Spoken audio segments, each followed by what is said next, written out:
এবার আমি মাননীয় বিরোধী দলের নেতাকে বক্তব্য রাখার জন্য আহ্বান জানাচ্ছি। আলহামদুলিল্লাহ রাব্বিল আলামিন ওয়াসসালাতু ওয়াসসালামু আলা রাসূলিহিল কারীম ওয়া আলা আলিহি ওয়া সাহবিহি ওয়া আহলি বাইতি আজমাইন।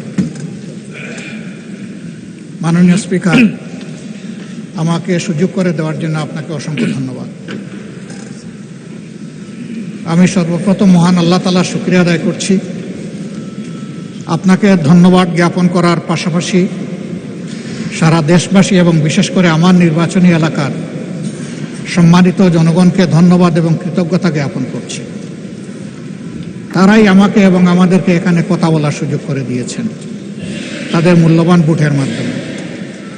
আমি গভীর শ্রদ্ধার সাথে স্মরণ করছি 47, 52, 71, 90 শাপলা চত্বরের সম্মানিত শহীদবৃন্দকে এবং ফ্যাসিস্ট আমলে 15.5 বছর যারা নির্যাতিত হয়ে দুনিয়া থেকে বিদায় নিয়েছেন, লড়াই করেছেন, আহত হয়েছেন, পঙ্গু হয়েছেন, আয়নাগরের বন্দী হয়েছেন, বিভিন্নভাবে যারা নিগৃহীত হয়েছেন, বিশেষভাবে আমি গভীর শ্রদ্ধার সাথে স্মরণ করছি 24 জুলাইয়ে যারা বুক চিতিয়ে লড়াই করে আমাদেরকে আজকের এই সংসদ গঠন করার সুযোগ তৈরি করে দিয়েছেন। তাদের মধ্যে যারা নির্যাতিত হয়ে দুনিয়া থেকে বিদায় নিয়েছেন, মহান রব্বুল আলমিনের দরবারে দোয়া করি আল্লাহ তাদের সকলকে শহীদ হিসাবে কবুল করুন। যারা আহত পঙ্গু হয়েছেন, আল্লাহ তাদেরকে সুস্থতার নিয়ামত দান করুন। আমরা সকলের প্রতি গভীর শ্রদ্ধাশীল, কৃতজ্ঞ, ঋণী। আজকের এই সংসদ গতানুগতিক কোনো সংসদ নয়, এটা 24 রক্তের উপর দাঁড়িয়ে থাকা একটি সংসদ। আজকে আপনি এই মহান সংসদের স্পিকার বা অভিভাবক নির্বাচিত হয়েছেন এবং আপনার সাথে ডেপুটি স্পিকার হিসেবে জনাব কায়সার কামাল সাহেব নির্বাচিত হয়েছেন। আমরা দুইজনকেই অভিনন্দন জানাই।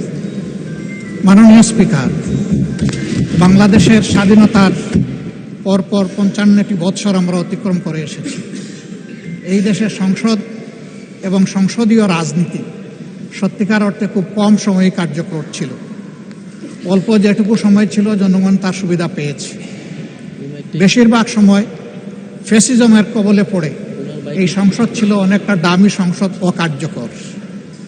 এবং আপনি যে বিরল সম্মানে আজকে ভূষিত হয়েছেন, এই জায়গায় অভিভাবকত্বের দায়িত্ব যারা পালন করেছেন অতীতে, তারা নিজের উপর, সংসদের উপর, দেশবাসীর উপর, গণতন্ত্রের উপর, মানুষের অধিকারের উপর তারা সুবিচার অনেকেই করতে পারেননি।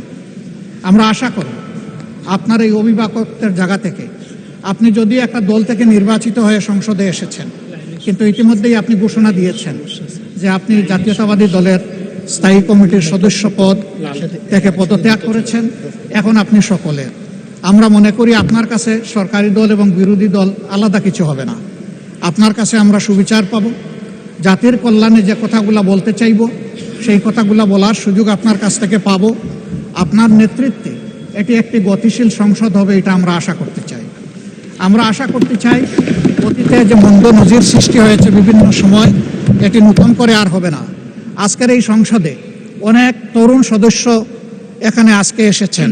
আমিও বয়সে একটু বেশি হলেও আমিও তরুণ।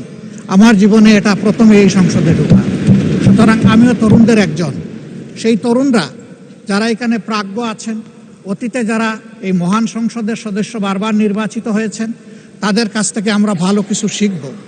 আমরা অতীতের সংসদগুলোতে দেখেছি এখানে দেশের মানুষের কল্যাণ বিবেচনায় আলোচনা না হয়ে মানুষের চরিত্র হননের জন্য এখানে বিপুল সময় ব্যয় করা হয়েছে। আমি আপনাকে বিনীতভাবে অনুরোধ করব, এই সংসদ যেন কারো চরিত্র হননের কেন্দ্রে পরিণত না হয়। আপনার কাছ থেকে কেউ সামান্যতম সুযোগও যেন এই ব্যাপারে না পায়। আমরা চাই এই সংসদ শুধুমাত্র জনকল্যাণে প্রতিষ্ঠিত হবে এবং পরিচালিত হবে। আমি আস্থাশীল, গভীর আস্থাশীল, আপনি একজন লড়াকু মুক্তিযোদ্ধা, আপনি পারবেন ইনশাআল্লাহ এই সংসদকে সফলভাবে নেতৃত্ব দিতে। আমরা আপনার সঙ্গত প্রত্যেকটি বিষয়ে কথা দিচ্ছি, আমরা আপনাকে সমর্থন দিব, সহযোগিতা দিব, আপনার জন্য দোয়া করব। আমরা আপনার কাছ থেকে শুধু ইনসাফ আশা করব। আপনি যদি এই সংসদের উপর ইনসাফ করেন, তাহলে 18 কোটি মানুষের উপর ইনসাফ করা হবে। কারণ রাষ্ট্রের গুরুত্বপূর্ণ 3টি অঙ্গের এটি হচ্ছে সবচেয়ে গুরুত্বপূর্ণ অঙ্গ। এই অঙ্গটা যখন সুস্থ সবলভাবে পরিচালিত হবে, বাকি দুইটা অঙ্গ সরাসরি সেইভাবেই কাজ করবে। মাননীয় স্পিকার, আবার বলি, জুলাইয়ের রক্তের উপর দাঁড়িয়ে এই সংসদ, জুলাইয়ের একটা প্রত্যাশা ছিল, একটা মাত্র স্লোগান ছিল, উই ওয়ান্ট জাস্টিস। আমি আবার এটা এখন উচ্চারণ করলাম, উই ওয়ান্ট জাস্টিস। আপনার মাধ্যমে সমাজের সকল অসঙ্গতি, অন্যায়, অপরাধ, দুর্বৃত্তপনা, এটা রাজনৈতিক হোক, অর্থনৈতিক হোক, সাংস্কৃতিক হোক, এই সবগুলার অবসান ঘটবে এই সংসদকে কেন্দ্র করে। এই প্রত্যাশা ব্যক্ত করে আমি আপনার সুস্বাস্থ্য, দীর্ঘ হায়াত কামনা করছি এবং সফল নেতৃত্ব আমি কামনা করছি, যে আপনি অভিভাবক হিসাবে ইনশাআল্লাহ সফলভাবেই নেতৃত্ব দিবেন। আল্লাহ হাফিজ। আসসালামু আলাইকুম রহমতুল্লাহ।